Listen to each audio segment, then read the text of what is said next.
Hey everybody, what an exciting guest today and topic. One of my favorites, Andy from Haiku. How are you? Evan, I'm doing well. So nice to see you again. Good to see you. You have so much going on at Haiku.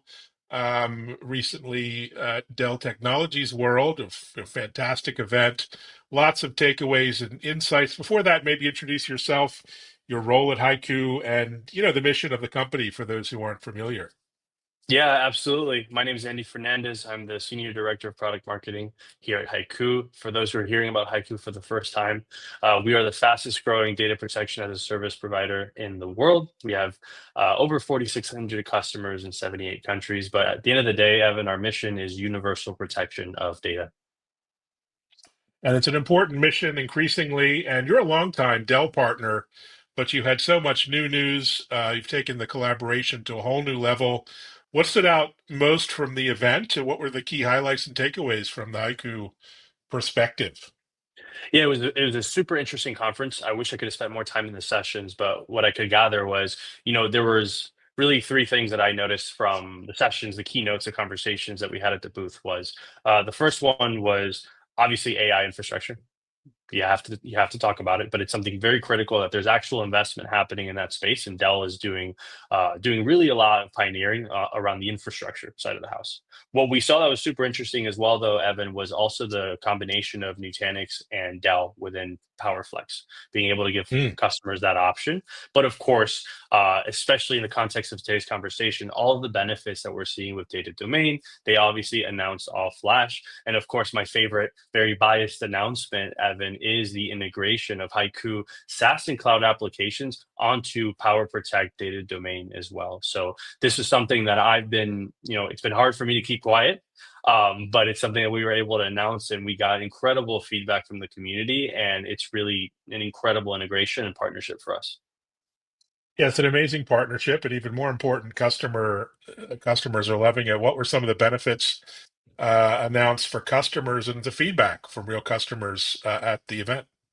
Yeah, absolutely. When you think about what Dell customers are unlocking, first is actually the power of Haiku. What does that mean? It means, we have over 86 integrations that we're able to protect. Everything from hybrid cloud workloads, especially those customers who are leaving VMware and they maybe need to protect stuff on Nutanix or Azure Stack HCI, or customers who want to protect their SaaS and cloud estate. We are by far the leader by 10 times in terms of coverage when it comes to SaaS and cloud. So the first most basic thing that Dell customers have is the ability to protect their entire data estate from 365 to GitHub to Box to Salesforce and so on.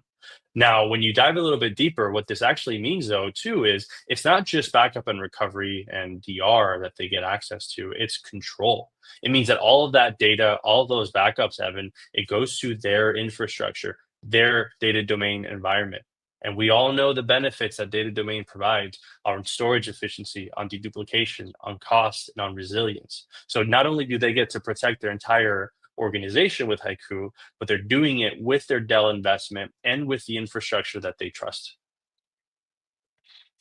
Yeah, your approach really stood out at Dell Tech World.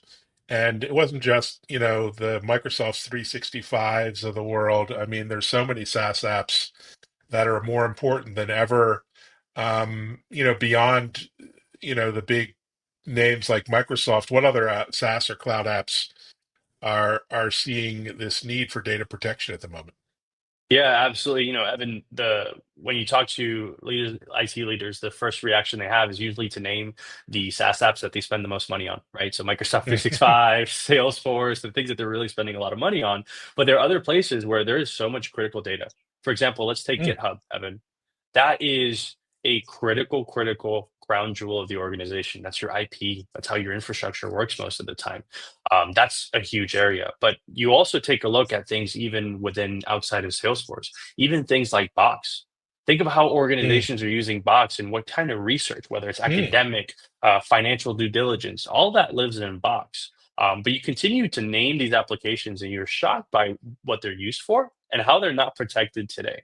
Even even when we talk about AI and ML workloads, Evan, most organizations that are running enterprise ready architectures for artificial intelligence are also leveraging vector databases and data warehouses like BigQuery. This is something now Dell customers can protect as well using their data domain infrastructure as well. So, M365, that's a tip of the iceberg. But what we're finding, Evan, is that 60% of corporate data actually lives in cloud, and the average mid-size organization uses over 200 SaaS applications. Now, Wow. when you think about Dell's ICP, we're talking about much larger organizations leveraging many, many more SaaS applications.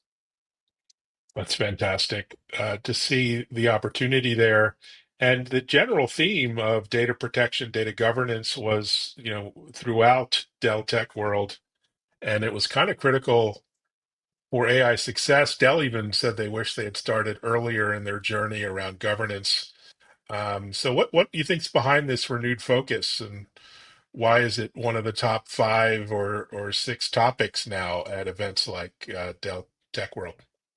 I think, Evan, we see this in every new technology shift where we all get super excited, we adopt, we build, we talk Mm, about it, and then something really bad happens, and then we go, okay, how are we securing this? How are we complying? And then there's 3 years spent on making sure that what is being built is secure. But governance is in play, and it's a huge discussion for a couple of reasons. But I'm going to nail it down to two, Evan. One of them, obviously, geopolitics.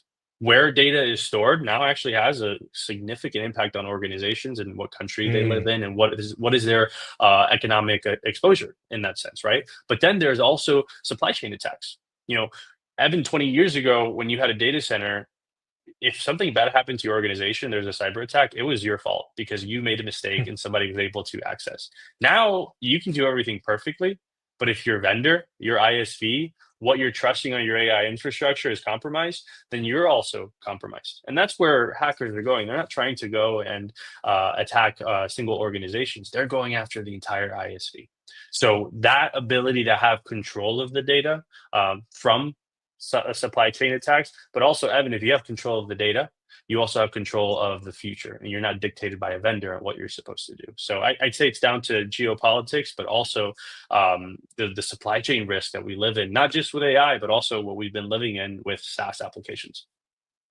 Yeah, really well said. So many industries that are regulated. I think of healthcare, big one for me here in Boston, face Yeah. such a tough challenge of moving fast and innovating with AI while staying compliant, not just with, HIPAA, GDPR, and all the new AI rules, but so many emerging rules. How do you, recommend customers balance, the need for data residency, as you mentioned, compliance versus the need to work at speed and innovate? What's working with the many customers and partners that you work with? Yeah, Evan, what I've noticed too is some people think it's a zero-sum game between Mm, data protection, compliance, and security and innovation, and it's not. It's about finding the right technologies and the right partners. And we get this question all the time, and they're asking, how do I secure my AI infrastructure? And we'll say, well, when you look at your organization, you haven't even been securing your as a service infrastructure. You haven't been securing things like Salesforce or GitHub or Google BigQuery. You have no protection or retention for this. These are critical components of your business. It's not just about your net new AI infrastructure, but you have to go and protect everything that's not a virtual machine. And that's one of the biggest areas where people have been much exposed much longer than they've realized. I think AI is making that mm. conversation much more tangible. But Evan, we have customers all over the world, specifically in financial services and in healthcare, biotech, where they are leveraging best of breed technologies. But in that selection of a vendor, they always make that decision. Do I have data protection? Can I retain this data? Do I have access to it? If something were to happen, could I recover? It's just a couple simple questions that you have to ask before you implement a new architecture and onboard a new product. Our customers do it really well, and they trust us to help them protect those new workloads they adopt. That's fantastic. So you go to big events like Dell Tech World, lots of excitement, lots of dopamine, and everyone's super excited, and you're in the spotlight there. What's next with the go-to-market teams and all the positive vibes at the show in terms of getting this solution to market in more hands and more customers, more partners with Dell? No, absolutely, Evan. I was telling you, I never had so many conversations in 1 week. My social battery was probably drained by the end of it, but it was also invigorating at the same time. Simply the thirst that people have to finally start protecting that critical data. giving them the ability to do it with data domain was incredible.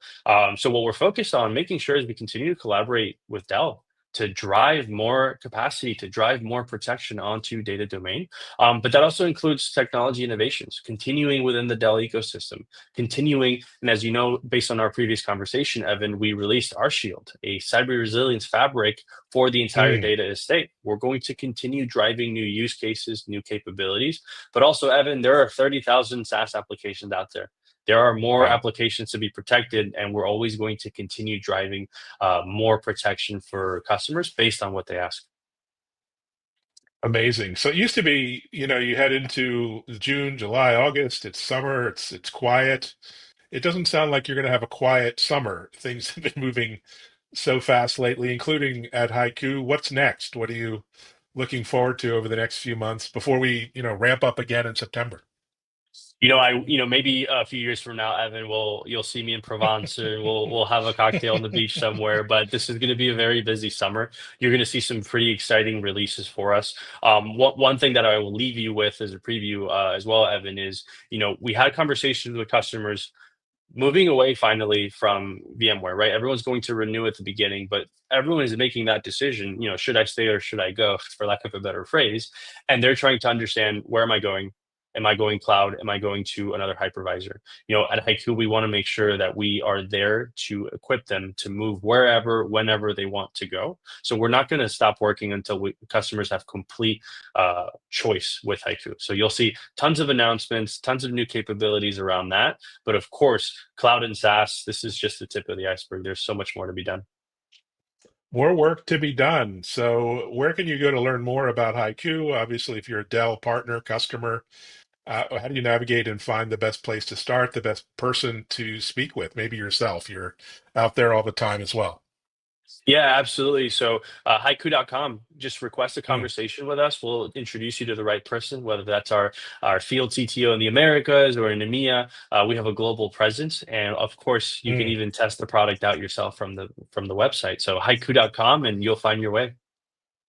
Yeah, it's a great site, great content. Congratulations on all the success. Onwards and upwards. Thanks, Andy. Thank you so much, Evan. Have a good weekend.